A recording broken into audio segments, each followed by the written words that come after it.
As a member state of the United Nations and a prominent contributor to peace support mission, Rwanda stands in firm support to peacekeeping and peacekeepers wherever they are and wherever they serve.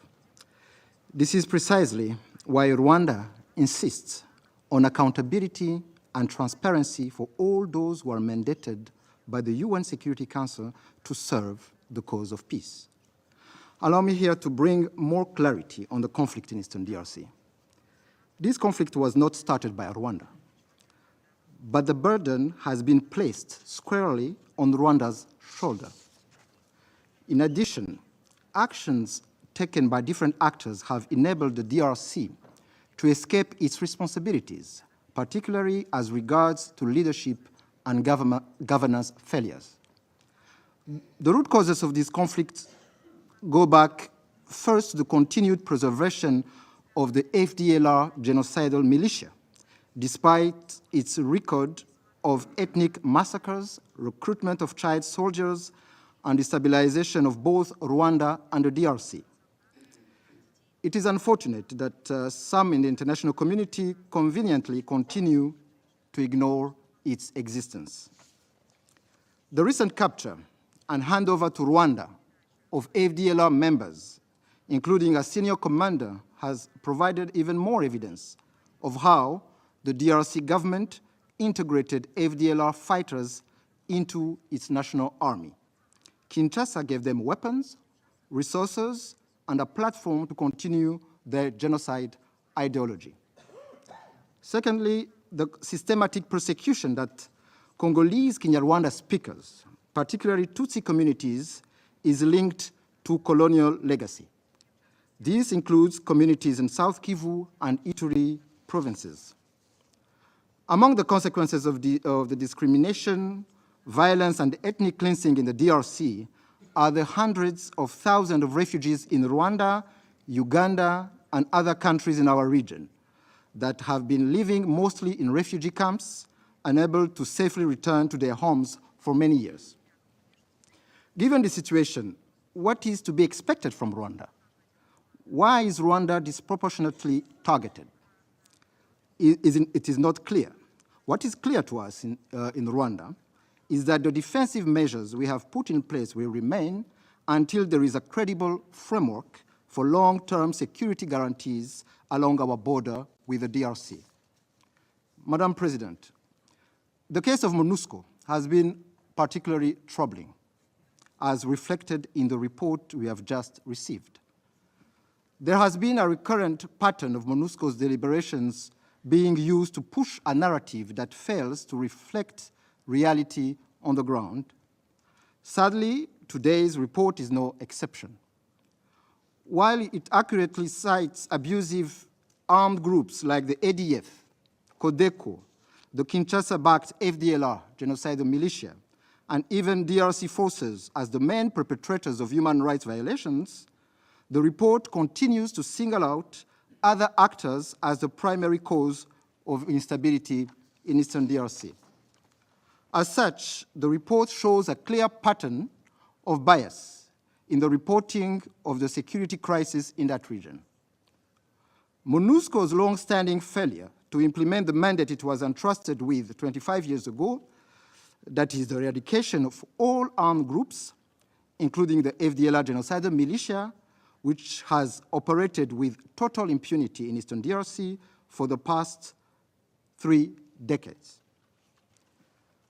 We cannot hope to achieve peace if the root causes of this crisis are not addressed.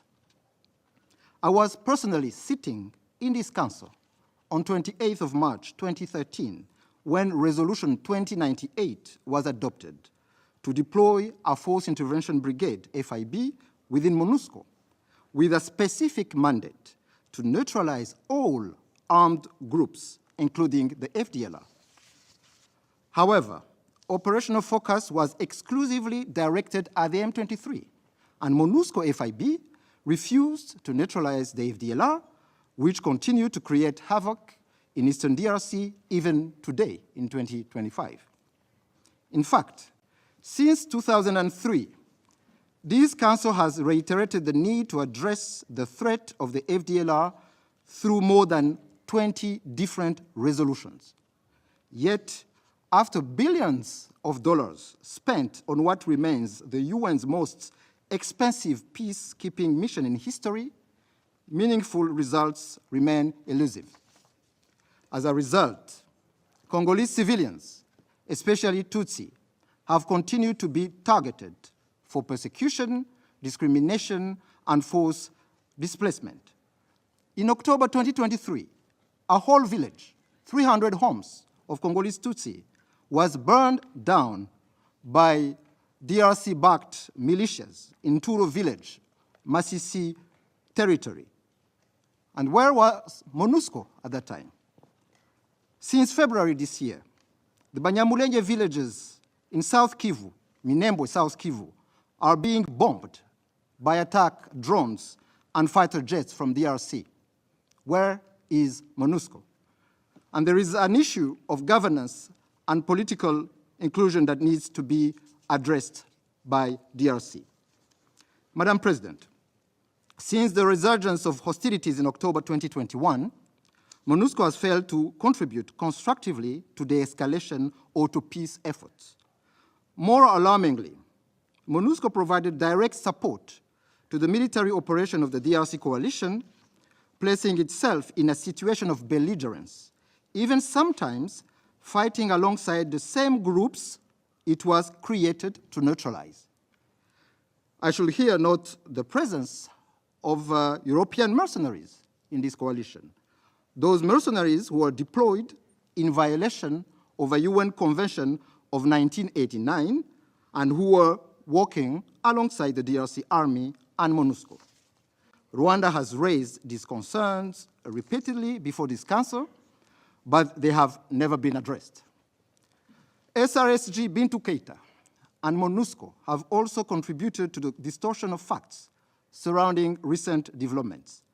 Widely exaggerated claims of 3,000 civilian casualties were circulated by MONUSCO officials following the capture of Goma in January 2025. These figures, contested by journalists and humanitarian workers on the ground, have been weaponized by the government of the DRC to call for punitive measures against Rwanda. And you just heard another sample of fabricated claims by my colleague from DRC. Nonetheless, Rwanda continues to believe that MONUSCO can still change its course and play a positive role, provided that it abides by its mandate to protect civilians, ensure humanitarian assistance, and possibly providing logistical support to the joint EAC-SADC efforts currently under discussion. Madam President, since the last briefing in December 2024 and the fall of Goma, there is a new momentum for peace in the region. The first ever EAC-SADC summit took place on 8th February 2025 in Dar es Salaam, Tanzania. The joint summit, whose outcomes were endorsed by the African Union, decided to merge the Luanda and Nairobi processes. It was a merger, not a harmonization as heard in this Council. And the summit also renewed the call for a cessation of hostilities and inclusive political dialogue. This dialogue will be guided by an enlarged panel of 5 facilitators from across Africa under the stewardship of the African Union chairperson. Rwanda welcomes and fully supports these developments.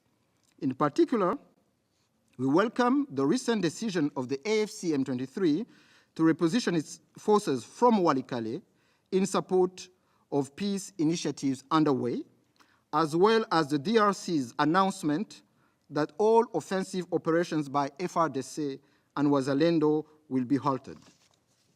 We further urge the international community and the Security Council to support this African-led process.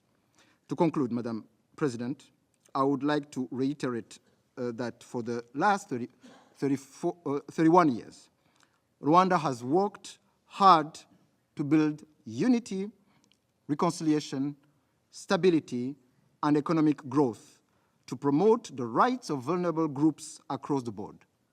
A sustainable political solution with long-term security guarantees for Rwanda will allow us to get back to the serious and urgent work of developing our country and integrating our region together with our neighbors.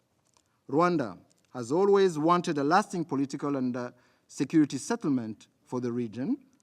In this regard, we are committed to working with all parties to ensure that we stick to commitments made, particularly the joint EAC-SADC summit process and other complementary confidence-building initiatives. I thank you. I thank His Excellency.